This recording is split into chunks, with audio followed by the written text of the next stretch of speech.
ಇದು ಟೆಂಡರ್ ಆಗಿ ಹತ್ತತ್ರ 6 ವರ್ಷಕ್ಕೆ ಮೇಲಾಗಿದೆ.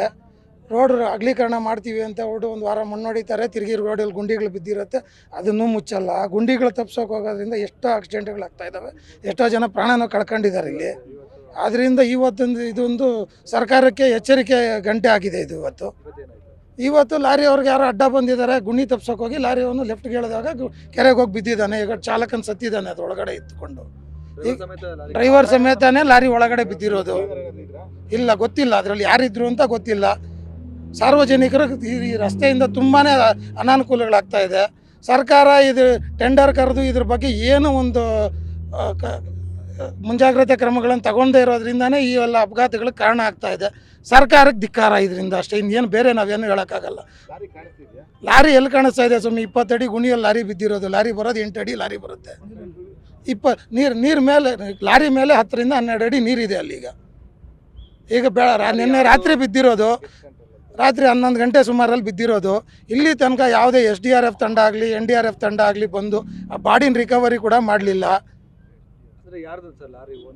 ಲಾರಿ ನಮ್ಮ ಲೋಕಲ್ ಹತ್ತಿಬೆಲೆ ಸರೌಂಡಿಂಗ್ನವ್ರದೇ ಮಾಲೀಕರು ಇರ್ತಾರೆ, ಯಾರ್ದು ಅಂತ ಗೊತ್ತಿಲ್ಲ. ಲಾರಿ ಲೋಡ್ ತುಂಬ್ಕೊಂಬರ್ತಾ ಇದ್ದಿದ್ದು ಲಾರಿ. ಆಮೇಲೆ ಈ ರೋಡಲ್ಲಿ ಸಿಂಗಲ್ ರೋಡ್ ಇರೋ ಕಾರಣ ಇಲ್ಲಿ 2.25 ಕಿಲೋಮೀಟ್ರ್ ಮಾತ್ರ ರಸ್ತೆ ಮಾಡದೆ ಬಿಟ್ಟಿದ್ದಾರೆ ಸರ್. ಆ 2.25 ಕಿಲೋಮೀಟ್ರ್ ರಸ್ತೆ ಮಾಡೋದಕ್ಕೆ ಏನು ತೊಂದರೆ ಆಗಿದೆ ಅಂತ ಯಾರಿಗೂ ಗೊತ್ತಿಲ್ಲ.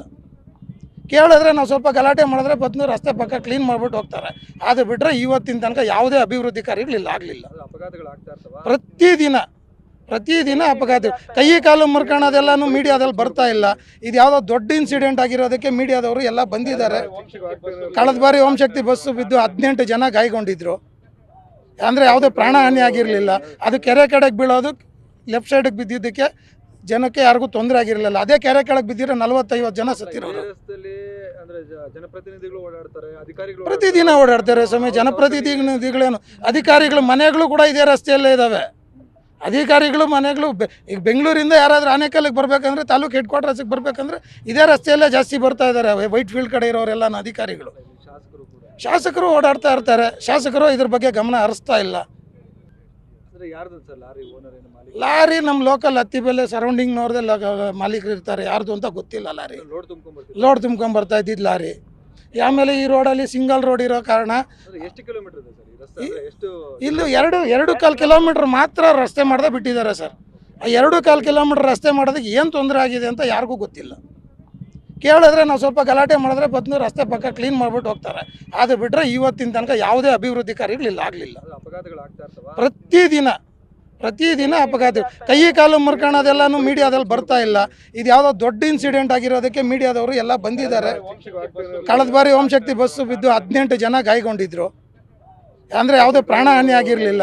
ಅದು ಕೆರೆ ಕಡೆಗೆ ಬೀಳೋದು ಲೆಫ್ಟ್ ಸೈಡಿಗೆ ಬಿದ್ದಿದ್ದಕ್ಕೆ ಜನಕ್ಕೆ ಯಾರಿಗೂ ತೊಂದರೆ ಆಗಿರಲಿಲ್ಲ. ಅದೇ ಕೆರೆ ಕೆಳಗೆ ಬಿದ್ದಿರೋ 40-50 ಜನ ಸತ್ತಿರೋರು. ಪ್ರತಿದಿನ ಓಡಾಡ್ತಾರೆ ಸ್ವಾಮಿ ಜನಪ್ರತಿನಿಧಿಗಳೇನು.